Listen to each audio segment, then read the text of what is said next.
Як сярэднявечныя лорды шукалі збеглых сялянаў і ці ўвогуле яны іх шукалі. Першую класічную праблему таго, каб вяртаць збеглых сялянаў, ілюструе гэтая гісторыя з 1350-х гадоў з абацтва Сент-Олбац. Улады абацтва яны паслалі людзей, каб павярнуць 3 прыгонных сялянаў, патрацілі шмат грошай. Сялянаў павярнулі, але вось праблема. Гэтыя сяляне адразу ж амаль збеглі зноў. Але далей яшчэ лепш. У 1353 годзе павярнулі ў родную вёску Вінслоу такога Уільяма Адама.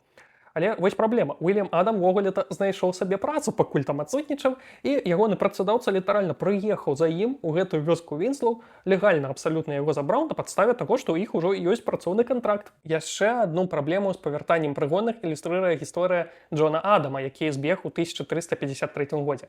За ім адправілі такога Генры Бавітона, які таксама быў прыгонным, які проста часова працаваў у адміністрацыі свайго лорда. Генры знайшоў Джона, сапраўды яго злавіў, але так і не прывёз да роднай вёскі, бо вырашыў яго проста адпусціць. І ўсё.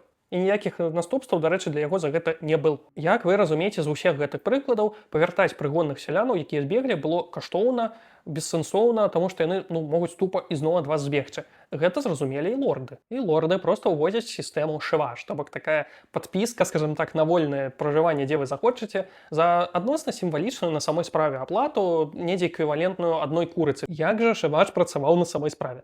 Ну, напрыклад, у мясцовасці Вінслоу мы ведаем, што за 25 год недзе 215 сялянаў агулам жыло нібыта незаконна па-за межамі сваёй мясцовасці. Ведаеце, колькі з іх заплаціла шываш? 3 чалавекі. І тут можна сказаць, што окей, это другая палова 14 стагоддзя, гэта пасля эпідэміі чумы. І вядома, што з-за недахопу працоўных рук можна было так паздзеквацца са свайго лорда. Але на самой справе нават да эпідэміі чумы не надта, скажем так, часта цікавіліся меркаваннем свайго лорда.